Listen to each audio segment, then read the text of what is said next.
Hey everybody, it's GB with Tech Type Reviews, and today I got an unboxing for you. I don't know if you guys are familiar with a company named Lyve, but they had some decent introductions at this year's CES. Of course, I wasn't fortunate enough to go, but I did see a review on this and I thought it was a pretty cool device. So those of you guys that hadn't really had a chance to check it out, I'm gonna open it up and let you see what it's all about, and we'll talk through a little bit of its features, what it's intended for, and you know, just get an all-around feel for it. So anyway, without any further ado, let's check it out. Now this box is just a plain cardboard box. Looks like it comes in some eco-friendly packaging. All right, pretty cool. Recycled, so they're environmentally friendly. I can dig that. No unboxing knife even necessary for this. Got a simple pull tab, and voila. Okay, some pretty basic packaging. The first thing you're gonna see, they got the Lyve logo up top. Basically, this is a 2 terabyte hard drive with a 5-inch screen on the front. And that's something I hadn't seen before. Of course, the 2 terabyte hard drive is nothing special, nothing new. But when you incorporate a 5-inch screen, it adds some added functionality that, you know, is pretty interesting. So we're going to pull this out.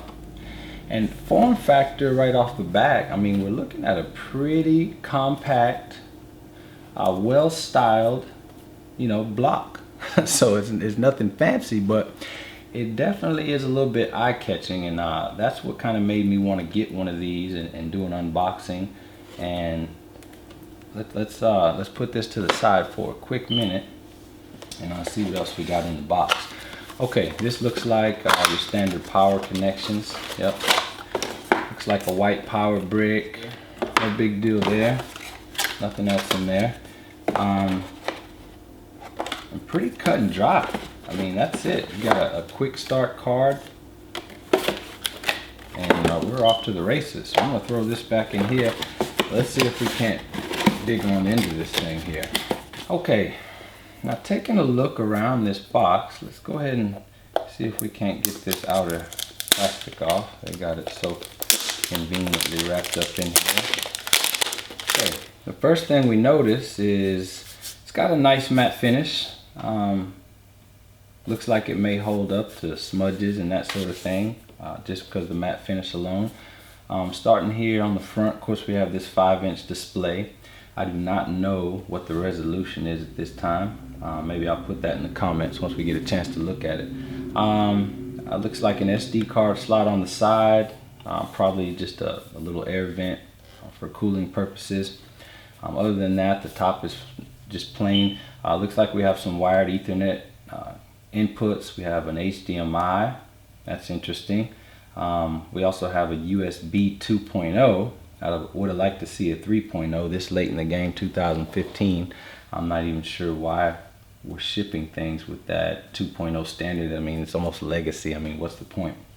A headphone jack. Interesting again. I'm not sure how that will become useful. And of course, your 5-volt power input. On the bottom, you got some more air vents around here, and a nice kind of tacky, feels like a rubber pad on the bottom. Yeah, it gives you some nice grip as you sit it down wherever you're going to place it. Bottom line, it's an attractive device. It's not fancy, but it's definitely eye-catching, and I can guarantee you it's going to draw some looks and be a conversation starter.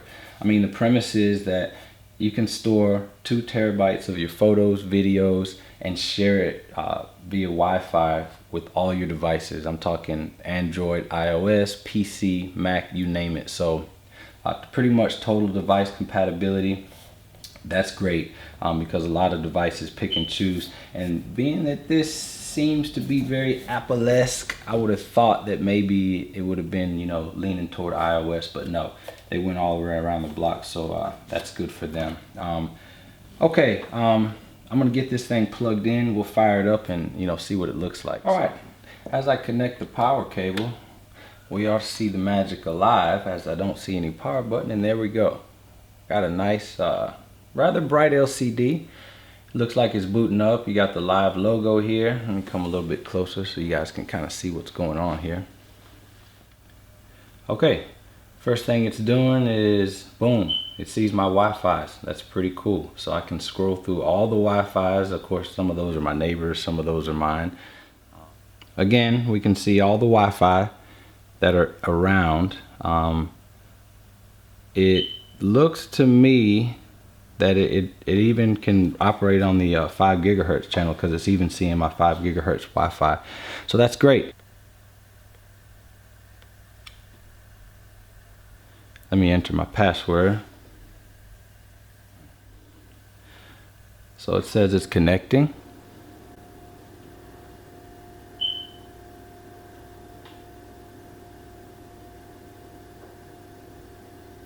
All right, and first thing we see is a software update.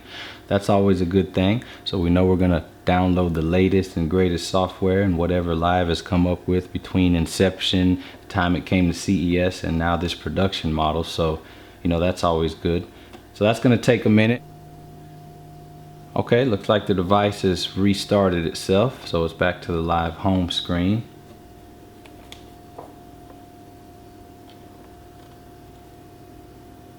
And I can see a progress bar down here at the bottom.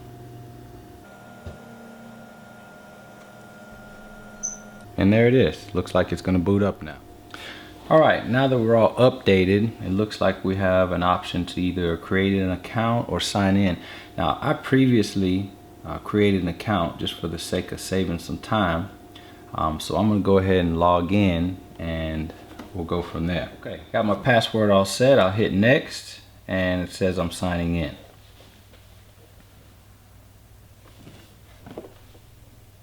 Okay, swipe to view. Looks like it gives you just a little bit of information on how you can utilize some of the inputs, SD card, USB, basically just a kind of an on-screen setup guide. The touchscreen seems somewhat responsive. Sit back and relax, and here we go. Okay, right now it's looking like we're looking at a sample here. It's got a nice little clock, which looks very iOS-like. This device basically is going to scroll some of your photos in a nice, slow, pleasing manner. Some of you just kind of sit around in the corner. A lot of people are going to look at this device and say, well, I mean, what's the point? I mean, I can just get any cloud storage, network-based storage, and I'm going to do fine. But that's not entirely true. I mean, you know, the people over at Lyve, I think when they introduced this at CES, they had a little bit of innovation in mind, and it's a creative device. I mean, it's something different. It's definitely a conversation starter. I'm looking at the screen. It's plenty bright. It's plenty clear. I don't think it's you know, 1080p or any crazy resolution, but you know, for the size and the photos that it's showing you, it definitely looks good. So it's asking me would I like to use my photos for the screensaver, and I can select yes or no. So if I say yes, now I guess the screensaver, after it comes on, I'm sure you can go in the settings and set a specific time. It will display my screens or my photos as the screensaver. So for me, it's going to be a good way for me to keep track of all the photos that I take on my phone, on my iPad, photos that are stored on my Mac. I have a MacBook Pro, I have an iMac, we have a couple of Windows computers in the house. They will all just beam photos and videos to this device, and it won't take up storage on my phone. That's the great thing. You know, a lot of devices are 16, 32 gigabytes. And, you know, with all the photo happy, trigger happy people out here with Facebook and different social media sites, Twitter, Snapchat, I mean, photos will take over your device. It causes it to run slower. You quickly run out of memory. So this is a device that kind of can satisfy the whole family, put everybody's device back in a reset mode. And at the same time, it's something pleasing to look at. All right, so overall, you have all my photos have already synced in here. They've sucked it off of my phone with just a simple app that I downloaded from the Lyve website. It's on the App Store for both iOS and the Google Marketplace. These are actually my photos, so they're already in here. I see them streaming across. You don't have a lot of control. I mean, I can speed up my photos and kind of go through them just a little bit faster. But other than that, I mean, you're pretty much stuck with the speed that they want to show you photos. Something that's kind of interesting, I mean, you can kind of, from the photo screen, if you swipe over to the left, it gives you a very, intuitive, layout that kind of shows you, I have 99% space available. I've sucked 27 photos into the machine. It also has videos. It shows I have one video. And then I can go over one time again, and there's my settings menu. So I can turn the screen off. There's some settings to restore and export from USB, change the time zone, that kind of thing. So, I mean, basic functionality, nothing crazy. It shows the primary user. I can add another user, so that's cool. So if my girlfriend wanted to put her photos on here and save hers as well, when we come in the house and connect to the Wi-Fi network, it's going to suck both of our photos onto the machine and into the Lyve cloud, and it's going to keep them separate, by users. You guys will have to check out the app. The app for the phone is it's actually pretty well laid out. It shows your photos in a timeline, and you can kind of pinch and zoom and change the parameters of that timeline, but it's very nicely done. I think Lyve has done a very good job with this. I'm pretty happy with it. Of course, I'm going to spend some time with it and get to know it, and after I can play with it for a little while, I'll get back to you guys with a little bit of more in-depth review. But first look at the Lyve Home.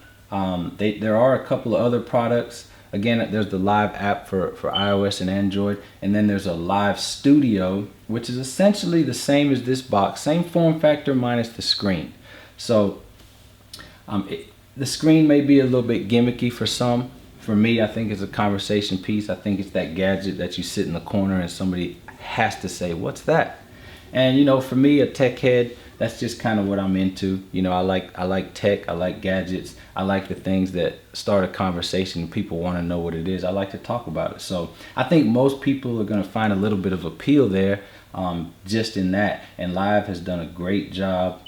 Again, great form factor. It's not huge. It can sit on your desk or out of the way.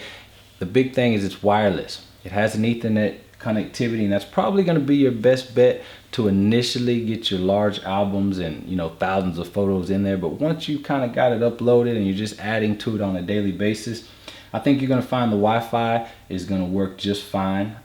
So that way you can sit it in your bedroom, you can sit it in the hallway, you can sit it in the kitchen. It doesn't matter. All you need is that power cord, and it's always going to keep your photos backed up. And that's going to be important for a lot of people. Again, this is the selfie generation. This is the generation where all the cameras or smartphones rather have cameras, and everybody's taking pictures all the time, videos as well. And this little guy right here is going to keep you all good to go. You won't have to worry about losing that data, all your memories.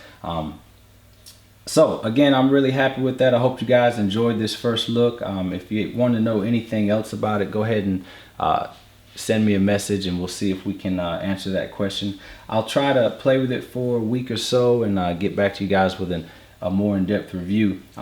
Again, this is probably the first or second revision of the firmware. The people over at Lyve have definitely said that they intend to be very on top of firmware updates and add functionality as time goes by. So I think we're going to see some really great things out of this device, and I'm looking forward to it.